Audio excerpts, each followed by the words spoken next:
मैं उनको ये पूछना चाहूंगा, ये चेंजेस कैसा शुरू हुआ आपके अंदर? यानी आप पहले एकदम ऑपोजिट थे, वो जो किताब पहले जो किताब लिखे टोटली एंटी इस्लामिक था, बाद में अभी जो है आप एकदम पॉजिटिव अंदाज में, ब्यूटीफुल अंदाज में, बहुत सारे मौलवी भी आपको मैच नहीं कर सकते, पूरे मौलवी करके नहीं बोलता हूं, बहुत सारे यानी उलमा में भी हर आदमी के पास जो है वो जो बोलने का तरीका जो है हर आदमी के पास नहीं हो सकता है। तो उस अंदाज में आप जो बोल रहे हैं बहुत डीप स्टडी करते हुए आप लोगों के सामने आ रहे हैं, तो what is the transition phase, कैसा हुआ है? ओम पूर्णमदः पूर्णमिदं पूर्णात् पूर्णमुदच्यते पूर्णस्य पूर्णमादाय पूर्णमेवावशिष्यते। ओम शांति शांति शांति। एक अखबार निकलता है उत्तरी भारत में, दैनिक जागरण, बहुत मशहूर, सबसे ज्यादा पाठक हैं उसके। उसमें एक लेख छपा था, दंगे क्यों होते हैं। बल्लाज मधोक, जो बुजुर्ग लोग हैं उनको जानते होंगे, बल्लाज मधोक को, उन्होंने एक लेख लिखा था और कुरान मजीद की कुछ आयतें दी थी। तो वो आयतें देखने के लिए कि क्या वास्तव में सही है कि नहीं, मैं इलाहाबाद में एक दुकान में गया और मौलाना फतेह मोहम्मद खान साहिब जालंधरी और मौलाना अब्दुल पारिक साहब की हिंदी का अनुवाद ले आया और उसमें हमने देखा तो वो कुरान मजीद की वो आयत वैसे ही मौजूद थी। तो मुझे लगा कि ये बात सही है और मैंने किताब लिखी, इस्लामिक आतंकवाद का इतिहास। बाला साहब ठाकरे को बहुत पसंद आई, उन्होंने उसका अंग्रेजी ट्रांसलेशन कराया, the history of Islamic terrorism के नाम से।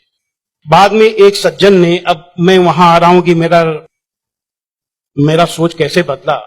मुंबई के एक व्यापारी ने मुझसे कहा कि स्वामी जी आप जो काम कर रहे हो उसमें फंड की जरूरत है, फंड आपको नहीं मिल रहे, आप ऐसा करिए किताब इस्लाम पर लिखिए अमेरिका के लिए, कि वास्तव में इस्लाम से अमेरिका को खतरा है, तो आपको अच्छा खासा आपको वहां से रॉयल्टी मिलेगी, आपके सारे काम चल जाएंगे। लेकिन वो बड़ी किताब होनी चाहिए। उसको लिखने के लिए मैंने हजरत मोहम्मद सल्लल्लाहु अलैहि वसल्लम की जीवनी पढ़ी। जब जीवनी पढ़ी तो जो कुरान मजीद की आयतों को मैंने आतंकवाद से जोड़ा था कि इन आयतों की वजह से आतंकवादी बनते हैं, लेकिन जीवनी पढ़ने के बाद मुझे लगा कि ये आयतें आतंकवाद को रोकने के लिए हैं, आतंकवादियों को, सुभान अल्लाह, क्योंकि उनमें जो युद्ध का आदेश था वो आतंकवाद और आतंकवादियों के विरुद्ध था। तो मुझे लगा कि मुझसे बहुत बड़ी गलती हो गई, एक धर्माचार्य से ऐसी गलती नहीं होनी चाहिए। और वो गलती क्यों हुई?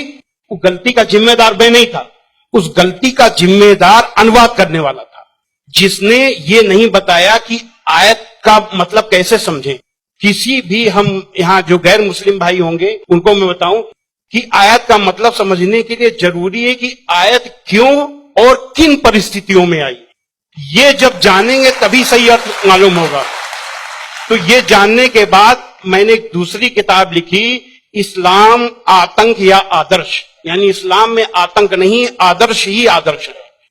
और इसका हम दूसरा उदाहरण और हम दे रहे हैं क्योंकि हमने एक दूसरी किताब भी लिखी है। एक बार मैं जा रहा था, अभी थोड़े दिन की बात है, तो एक सज्जन से मेरी बातचीत होने लगी। मैंने कहा इस्लाम में आतंकवाद है ही नहीं। तो उन्होंने क्या किया, अपने मोबाइल में दिखाया एक इंटरनेट से कि आज से 100 साल पहले ब्रिटिश पार्लियामेंट में एक भूतपूर्व जो प्रधानमंत्री विलियम ग्लैडस्टोन थे, उन्होंने कुरान मजीद को लहराते हुए उसके बारे में कुछ नेगेटिव चीजें कही थी। तो मुझे बिल्कुल अपनी बात याद आ गई कि जैसे मैंने गलत समझा वैसे विलियम ग्लैडस्टोन ने भी गलत समझा, और उसके जिम्मेदार वो नहीं, अनुवाद करने वाले थे, क्योंकि उन्होंने सही अनुवाद उसको सही ढंग से एक्सप्लेन क्यों नहीं किया। तो मुझे लगा कि अब इस पर भी एक किताब लिखने की जरूरत है। तो मैंने एक दूसरी किताब लिखी है, कुरान जीने की कला। वो अंग्रेजी हिंदी में है, वो छप चुकी है जामिया नगर में, जो जमात इस्लामी के मरकज से छपी है। अंग्रेजी में इस्लाम एंड आर्ट ऑफ लिविंग के नाम से अंग्रेजी में भी छपेगी। अब इन सारी चीजों जो मैंने इस्लाम को देखा, कुरान को देखा, उसके हिसाब से मैं एक छोटे से निष्कर्ष पे पहुंचा कि इंसान में इंसानियत लाने के तरीके का नाम इस्लाम है। और ये जुमला नहीं है, ये जुमलेबाजी नहीं है कि मैं अपने तरफ से मैंने कोई एक मुहावरा कह दिया, एक जुमला फेंक दिया। ये बात दलील के साथ मैं बताऊंगा, और मैंने दलील के साथ देखा है। ये इंसानियत के दुश्मन है, काम, क्रोध, मद, लोभ, मोह, ये दुश्मन है। और कुरान मजीद में इन सब के लिए बहुत ही बड़ी बुराई बताया गया है और रोक लगाई गई है। पहले एक चीज हम काम को ले लेते हैं। काम यानी कि किसी भी महिला को, किसी भी औरत को अपनी बीवी को छोड़ करके, और दुनिया की जितनी महिलाएं हैं उनको अपनी मां, बहन, बेटी समझना, ये कुरान में बहुत ही सख्ती से पालन करने के लिए कहा गया है। अभी तक आप लोगों ने देखा होगा कि जो गैर मुस्लिम भाई हो सुने कि किसी भी मर्द को देख करके औरत को अपनी निगाहें नीची कर लेना चाहिए, लेकिन कुरान का क्या हुक्म है?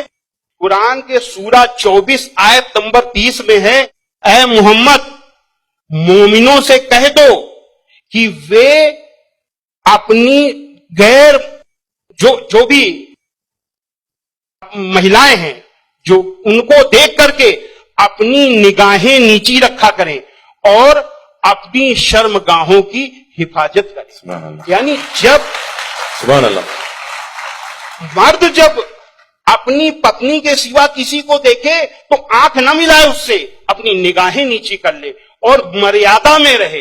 ये पुरुष के लिए ये बनाया गया नियम, और यही नियम औरत के लिए भी, दोनों के लिए वही नियम बनाए गए। ये नहीं कि केवल औरत के लिए। कहते हैं कि इस्लाम में औरत को दबाया जाता है, लेकिन मर्द के लिए कितना सख्ती से नियम बनाया गया। तो ये काम के लिए कितनी सख्ती की गई। क्रोध, गुस्सा के लिए सबसे पहले गुस्सा का तरीका इस्लाम में इतना आसान बताया गया कि देख करके मैं सबसे ज्यादा प्रभावित हुआ। कहा जाता है अगर गुस्सा अगर किसी का रुक जाए तो वो पूरा संत बन गया, साधु बन गया।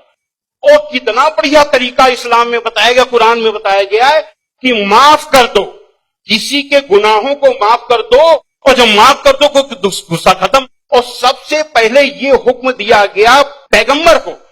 सूरा 7 आयत नंबर 199 में हुक्म आया कि ऐ मोहम्मद माफी का तरीका अपनाओ और भलाई का हुक्म देते रहो और अज्ञानियों से किनारा कर दो। सबसे पहला माफी का हुक्म अगर आया तो अपने पैगंबर के लिए आया। और ऐसे लोगों को क्या कहा गया? सूरा 3 आयत नंबर 134 में अल्लाह का हुक्म है कि जो लोग तंगी और खुशहाली की हर हालत में अच्छे से अच्छा काम करते हैं और गुस्से को रोकते हैं और लोगों के गुनाहों को माफ करते हैं, तो अल्लाह ऐसे लोगों को पसंद करता है जो ऐसे अच्छा से अच्छा काम करते हैं। हजरत मोहम्मद सल्लल्लाहु अलैहि वसल्लम पर कुरान उतरने के बाद आपके दिल में उतर गई, दिल में उतरने के बाद आपके कर्मों में उतर गई। आपके एक एक कर्म कुरान में अल्लाह के हुक्म के अनुसार हुआ करते थे। आपने पहले खुद अपने आचरण में लिया, अपने अखलाक में लिया, तब दूसरों को बताया। फतेह मक्का के दिन वो अबू सुफियान जो आपके खिलाफ मक्का की एक एक लड़ाई में आपका के खिलाफ नेतृत्व करते थे, जब वो सामने पड़े फतेह मक्का के दिन, तो हजरत मोहम्मद सल्लल्लाहु अलैहि वसल्लम ने कहा कि आज अबू सुफियान को माफी, और जो अबू सुफियान के घर में दाखिल हो जाए उसे भी माफी। आज जो अपने घर के दरवाजे बंद कर ले उसे माफी, जो मस्जिद में चला जाए उसे भी माफी। अब आप सोचिए, जिस मक्का में कदम कदम पे आपका विरोध था, कदम कदम पे आपके रास्ते पे रोड़े अटकाए गए, और जो 10,000 लोगों की फौज के साथ आप जब पहुंचे तो किसकी हिम्मत थी कि सामने होता? सारे के सारे लोग छिप गए। जब हजरत मोहम्मद सल्लल्लाहु अलैहि वसल्लम ने देखा कि कोई नहीं दिखाई दे रहा, तो बहाना बनाया माफी देने का। ये बहाना क्या बनाया कि जो यहां चला चुप जाए उसे माफी, जो वहां चुप जाए उसे माफी, जो वहां चुप जाए उसे भी माफी। यानी किसी न किसी बहाने सबको माफी, माफी, माफी और माफी। माशाल्लाह। स्वामी जी, आपको रोकना मेरे दिल में क्या है, ख्वाहिश तो नहीं है, मगर मैं पैनल डिस्कशन कंडक्ट कर रहा हूं अभी, इसलिए आपसे एक सवाल भी मैं करूंगा। मैं समझ रहा हूं आपके जो रिसर्च बहुत डीप है, फिर भी एक सवाल मैं आपसे पूछना चाहूंगा। अभी आपको ये रिसर्च होने के बाद क्या आपको ये लग रहा है कि मुसलमान जो आजकल के बहुत सारे मुसलमानों जो है वो खुद जितना आपने रिसर्च किए अक्सर लोग रिसर्च नहीं करें, क्या ये एक वजह हो सकता है? मेरे हिसाब से मैंने जो जो भी मसाइल यानी समस्याएं दुनिया में देखी हैं, उन सारी समस्याओं का पॉजिटिव हल कुरान मजीद में मौजूद है। बस देखने की जरूरत है। जो ईश्वरी किताबें होती हैं वो बहुत ही रहस्यमयी होती हैं, उनको समझना आसान काम नहीं है। उसके लिए तन और मन दोनों की पवित्रता चाहिए। केवल शरीर नहाया धोया ना हो, केवल शरीर की को पाक करने की ही केवल जरूरत नहीं है, मन को भी पाक करने की जरूरत है। जब शरीर और मन से पाक होकर के आप देखेंगे तो उसका राज समझ में आएगा, आपकी हर समस्या का हल कुरान मजीद में मिल जाएगा। और उसी नजरिए से आज का मुसलमान कुरान मजीद को नहीं देख रहा, इसीलिए समस्याएं पैदा हो रही। Thank you.